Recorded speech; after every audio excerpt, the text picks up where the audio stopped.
On such an unfortunate incident, we hope justice will be served. Let's talk about a bit of politics now. In 2022, presidential succession politics dominated the burial ceremony of the late Migori Senator Ben Oluoch, who was laid to rest at his Kanyimach home in Rongo Sub County.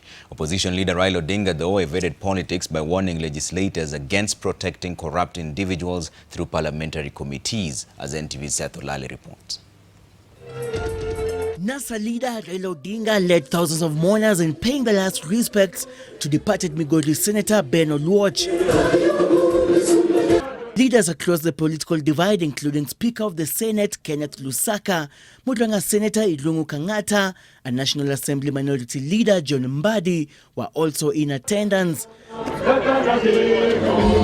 The burial ceremony took a political turn when Mudranga Senator Irungu Kangata took to the podium. Hajawahi at any one moment kuwa wakipingana na Bwana Ruto. Ruto, kumbuka, aliwekwa ndani juu ya baba, kumaanisha tafadhalini mupatieni hata hiyo deni, hata yaoneka kitu. However, opposition leaders sharply differed with Senator Kangata's sentiments and instead declared that both Kenyatta's and Mwai Kibaki's families are indebted to the Odingas by way of a political pact between Jomo Kenyatta and Jaramogi Odinga dating back to 1963. Deni inasemekana inalipwa ile ya kwanza, si ni kweli?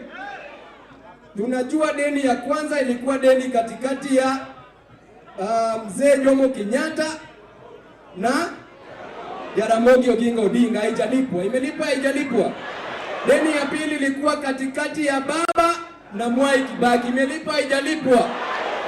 Unajua mko na deni ya Ruto, lakini wakati bado lazima mulipe deni ya kwanza, ya pili ndio mulipe zingine. Asanteni sana. Where I don't agree with you is where you just tell us in a blanket that we pay some debt.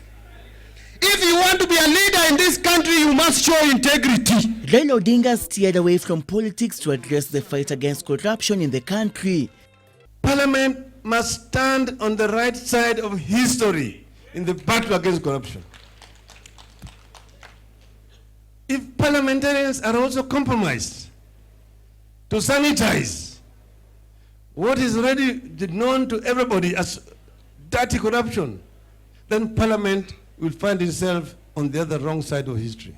The remains of the former senator were later rested at his Kanyimach home in Rongo Sub County. Seth Olale, NTV.